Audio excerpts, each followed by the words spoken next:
Em algum momento da história, o conceito de ser um homem de verdade foi esvaziado. Virou estética, virou performance, virou uma lista de coisas que você deve ter, mostrar ou aparentar. E o resultado disso está em todo lugar. Homens que parecem fortes por fora e estão completamente perdidos por dentro. Os estoicos tinham uma definição completamente diferente do que significa ser um homem. E essa definição vai te incomodar, porque exige algo que nenhuma roupa, nenhum carro e nenhuma conquista externa vai te dar. Ser um homem de virtude não é um conceito antigo que perdeu relevância. É talvez do conceito mais urgente que existe hoje, exatamente porque está sendo ignorado de forma tão completa. O mundo atual tem muitas definições de masculinidade. Algumas dizem que ser homem é dominar, acumular, demonstrar poder. Outras dizem que masculinidade em si é um problema que precisa ser desconstruído. No meio de tudo isso, a maioria dos homens está confusa, sem um modelo claro do que significa ser genuinamente bom, genuinamente forte, genuinamente útil. Os estoicos não tinham essa confusão. Eles tinham uma resposta precisa, testada em condições extremas, que atravessou 2000 anos sem perder força. E essa resposta não tinha nada a ver com aparência, status ou dominância. Tinha tudo a ver com caráter, com quem você é quando ninguém está olhando, com como você age quando é difícil, com o que você faz com o poder que tem. Nesse vídeo, vou explorar o que significa ser um homem de virtude no sentido estoico, não como ideal abstrato, como prática diária, concreta e exigente, que começa hoje, com a vida que você tem nas situações que já estão na sua frente.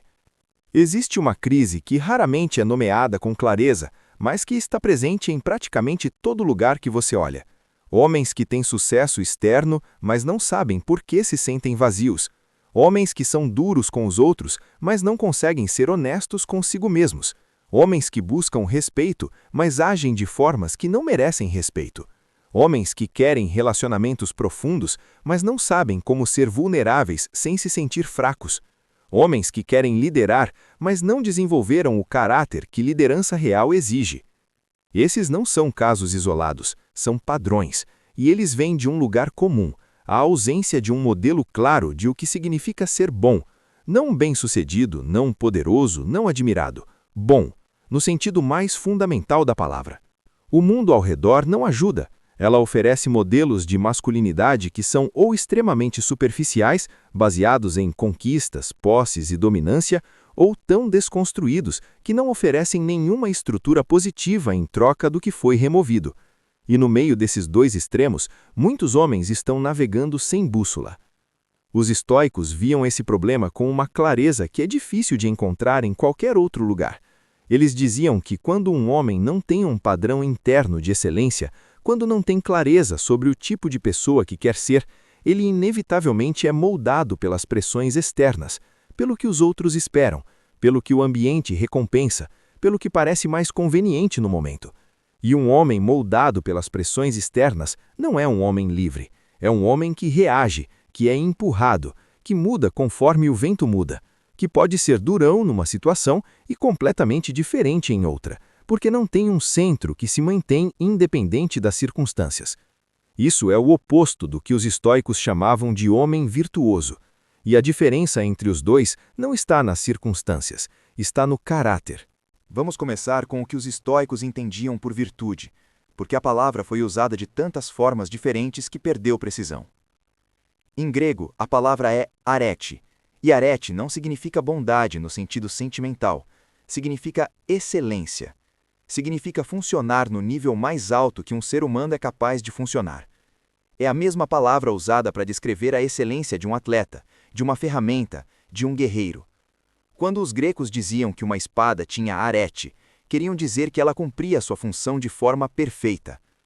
Quando diziam que um homem tinha arete, queriam dizer que ele cumpria sua função como ser humano de forma excelente. E a função de um ser humano, para eles, era usar a razão, a capacidade de pensar, de escolher, de agir com intenção, de forma plena e consistente. Virtude, portanto, não é uma lista de comportamentos aprovados socialmente. É a expressão completa e consistente do que você é capaz de ser como ser humano. É o compromisso de usar tudo o que você tem, sua inteligência, sua força, sua capacidade de escolha, da melhor forma possível, em cada situação, independentemente de quem está olhando. Com isso entendido, vamos falar sobre os 4 componentes da virtude estoica e o que cada um significa especificamente para um homem. Sabedoria. O primeiro componente. Sabedoria, no contexto estoico, não é sobre quanto você sabe, é sobre a qualidade do seu julgamento. É a capacidade de ver as situações como elas são, sem as distorções que o ego, o medo e o desejo normalmente criam, e agir a partir desse entendimento claro. Um homem sábio não reage no primeiro impulso, ele pausa, ele examina, ele pergunta: o que está realmente acontecendo aqui? O que é a ação mais inteligente e mais alinhada com quem eu quero ser? Marco Aurélio praticava isso de forma explícita. Ele escrevia sobre o hábito de examinar cada impressão antes de agir a partir dela, de não confundir a reação automática com o julgamento real. Porque a reação automática é frequentemente governada pelo ego ou pelo medo, e um homem que age a partir do ego ou do medo não está agindo, está reagindo, e reação raramente é precisa. Para um homem, no dia a dia, sabedoria aparece nos momentos onde a pressão é para reagir rápido, na conversa onde alguém te provoca e o instinto é responder na mesma moeda, na situação de trabalho onde a pressão é para tomar uma decisão imediata sem pensar nas consequências, no conflito onde seria mais fácil atacar do que entender. O homem sábio pausa nesses momentos, não porque é fraco ou indeciso, porque entende que a primeira reação raramente é a melhor, e que um segundo de reflexão pode ser a diferença entre uma ação que você vai querer ter tomado e uma que vai lamentar. Sabedoria também significa saber o que você não sabe. Significa a humildade intelectual de reconhecer quando você está operando com informação incompleta, quando seus preconceitos estão distorcendo seu julgamento, quando ouvir mais antes de falar seria o movimento mais inteligente. Um homem que nunca admite incerteza não é confiante, é rígido. E rigidez, quando a situação muda, e sempre muda, quebra. Justiça, o segundo componente. Justiça como virtude estoica vai muito além de seguir regras. É a forma como você se relaciona com as pessoas ao seu redor, com equidade, com honestidade, com reconhecimento de que elas têm valor independente do que podem te dar. Marco Aurélio escrevia sobre isso constantemente. Ele se lembrava de que as pessoas ao seu redor, mesmo as difíceis, mesmo as que agiam mal, faziam parte do mesmo tecido humano que ele, e que agir com justiça em relação a elas não era um favor, era uma expressão do que significa ser plenamente humano. Para um homem, justiça aparece em lugares muito concretos. Como você age com as pessoas que têm menos poder do que você? Funcionários, pessoas em posição de serviço, quem não pode te dar nada em troca. Como você honra compromissos quando seria conveniente não honrá-los? Como você age com as pessoas que dependem de você? Filhos, parceiros, pessoas que te colocaram como referência. Existe um aspecto da justiça que é especialmente importante e que raramente é discutido: a honestidade. Não só com os outros, consigo mesmo. Um homem justo não se engana sobre quem é. Não constrói uma versão inflada de si mesmo para consumo externo, enquanto sabe por dentro que a versão real é diferente. Não usa a imagem de força como substituto para a força real. Não usa o vocabulário de valores que não pratica. Essa auto-honestidade exige, é desconfortável, porque significa olhar para as próprias falhas, admitir os próprios erros, reconhecer onde você está aquém do que quer ser, sem se destruir por isso, mas também sem fingir que não existe. Marco Aurélio fazia isso por escrito todos os dias. As meditações são um documento de auto-honestidade radical.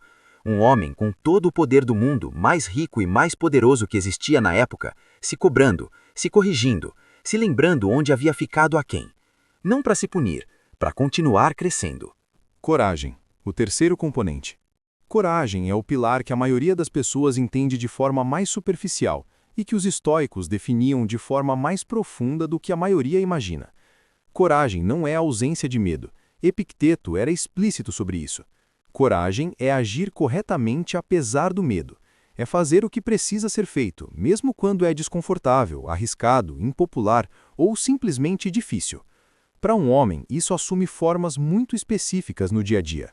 A coragem de dizer não quando todos ao seu redor estão dizendo sim, porque você vê algo que eles não veem, ou porque você tem um padrão que o grupo não tem.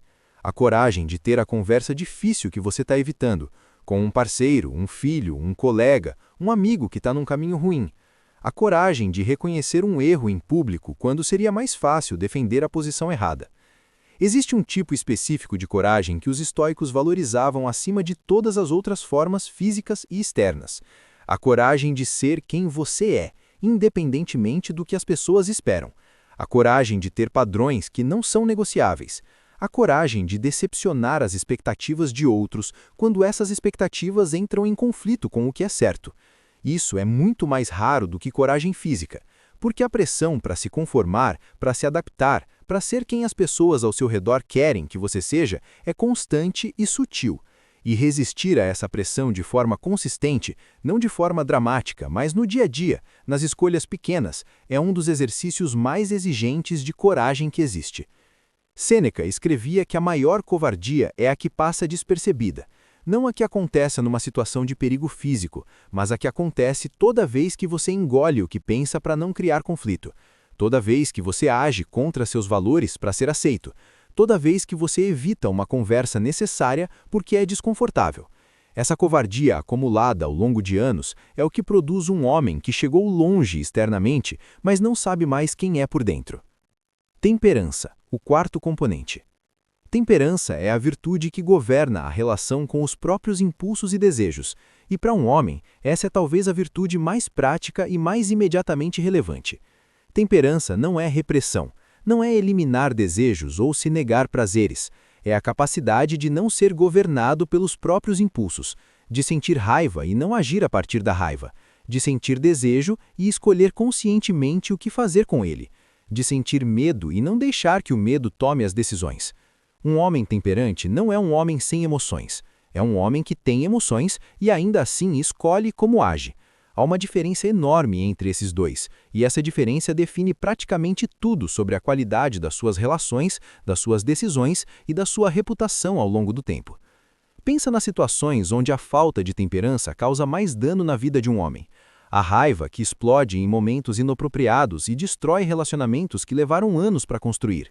O desejo que leva a decisões que prejudicam pessoas que deveriam ser protegidas. O ego que precisa ter sempre razão e impede o aprendizado real. A impulsividade que toma decisões importantes baseadas no humor do momento, em vez da clareza do julgamento. Todos esses padrões têm a mesma raiz, impulsos que não foram desenvolvidos o suficiente para serem governados. E a temperança é exatamente o desenvolvimento dessa capacidade de governo. Marco Aurélio escrevia sobre isso de forma muito concreta. Em situações onde havia sido provocado, onde alguém tinha agido de forma injusta com ele se lembrava, às vezes aparentemente esforçado, o que torna as meditações tão honestas, de responder a partir da razão, não do impulso emocional. Não porque não sentia, mas porque havia desenvolvido o suficiente para escolher como responder ao que sentia. Agora, como esses 4 componentes se unem numa prática real e diária? A resposta dos estoicos era direta, através de atenção constante a si mesmo. Eles chamavam de prosoque, a prática de se observar com honestidade, de examinar suas próprias reações, de notar quando você está agindo a partir dos seus valores e quando está agindo de formas que traem o que você diz valorizar. Isso não é introspecção paralisante, é um hábito de autoobservação que você desenvolve ao longo do tempo, que gradualmente te dá mais consciência sobre seus próprios padrões, mais capacidade de escolher como responder em vez de simplesmente reagir e mais clareza sobre quem você está se tornando com as escolhas que está fazendo. Na prática, isso pode começar com algo simples. No final de cada dia, 3 perguntas. Onde hoje eu agi de forma alinhada com quem quero ser? Onde fiquei aquém? O que posso fazer diferente amanhã? Sem julgamento excessivo, sem punição, só honestidade e intenção de melhorar, repetido todos os dias, acumulado ao longo do tempo. Existe também um elemento que é fundamental para ser um homem de virtude e que raramente aparece nas discussões sobre masculinidade: a disposição de ser afetado pelo que importa. Ser virtuoso não significa ser duro no sentido de não ser afetado pelas coisas. Significa ter clareza sobre o que merece te afetar e o que não merece te afetar. A dor de uma perda real deve te afetar, porque significa que você amou algo genuíno. A injustiça com alguém que você protege deve te afetar, porque significa que você se importa com o que é certo. A falha de caráter de alguém que você respeita deve te afetar, porque significa que você tem padrões. O que não deve te afetar, ou pelo menos não deve te controlar, é o que está fora do seu poder. A opinião de pessoas que não te conhecem, o comportamento de outros que não está na sua esfera de influência, resultados que dependem de fatores externos. Essas coisas existem, mas permitir que controlem seu estado interno é uma escolha, e não uma escolha que um homem de virtude faz de forma habitual. Aqui está o que conecta tudo isso. E por que importa agora mais do que nunca. Ser um homem de virtude não é um ideal que existia numa época diferente e que não se aplica mais. É precisamente o que está faltando, e o que a ausência dele está produzindo é visível em todo lugar. Homens que lideram sem sabedoria produzem caos. Homens que têm poder sem justiça produzem exploração.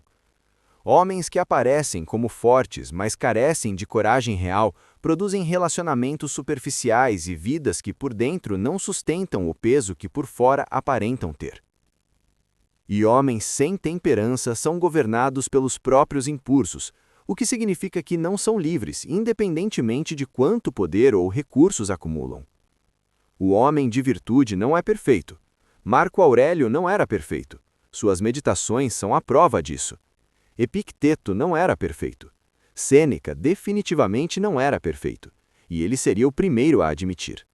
O que eles eram comprometidos, com o processo, com o padrão, com a pergunta diária de como podem ser melhores do que foram ontem. Isso está disponível para qualquer homem. Não requer condições especiais, não requer que a vida esteja fácil, não requer que ninguém ao seu redor reconheça ou aprove. Requer só uma coisa: a decisão de que o padrão pelo qual você vai medir sua vida não vai ser o que parece bom externamente. Vai ser o que é genuinamente bom internamente. E quando você faz essa decisão, quando você realmente faz, não só como intenção, mas como prática diária, você começa a construir algo que nenhuma conquista externa pode construir por você. Um caráter que se sustenta, uma presença que não precisa de validação, uma vida que quando você olha de dentro, você pode dizer com honestidade: eu tentei ser bom, não perfeito, bom, da forma que importa de verdade. Então, vamos fechar.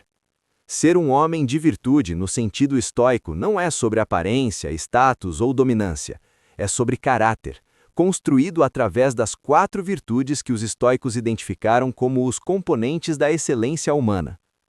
Sabedoria, a qualidade do seu julgamento, a capacidade de pausar antes de reagir, de ver as situações com clareza e agir a partir do entendimento real, em vez do impulso automático. Justiça, como você age com as pessoas ao seu redor, especialmente as que têm menos poder, e com que honestidade você se relaciona consigo mesmo. Coragem, não só a coragem física, mas a coragem de ser quem você é, de ter conversas difíceis, de agir conforme seus valores quando o ambiente pressiona na direção contrária. E temperança, a capacidade de governar seus próprios impulsos em vez de ser governado por eles. Esses 4 componentes, praticados com consistência através da autoobservação diária, constroem o tipo de homem que os estoicos consideravam o único que merecia ser chamado de livre. Não livre de circunstâncias, livre de dentro, com um centro que não oscila com os ventos externos, com um padrão de avaliação que não depende de aprovação, com a clareza de quem sabe o que valoriza e age de acordo com isso, independentemente do custo. Marco Aurélio usou isso para governar o império em crise. Epicteto usou para ser livre dentro de uma cela. Sêneca usou para viver com integridade até o último momento. Nenhum deles teve uma vida fácil. Todos eles tiveram vidas que valeram a pena serem vividas, não pelos resultados externos, mas pela qualidade de quem eles escolheram ser dentro das circunstâncias que tiveram. Você pode fazer o mesmo. A pergunta não é se você tem as condições certas, é se você está disposto a começar, hoje com o dia que tem, nas situações que já estão na sua frente. Porque é exatamente aí que o caráter é construído. Não nos grandes momentos, nas escolhas pequenas do dia comum. Eu sou Aurelius, o gestor, e aqui nós não reagimos ao mundo, nós o enfrentamos com virtude.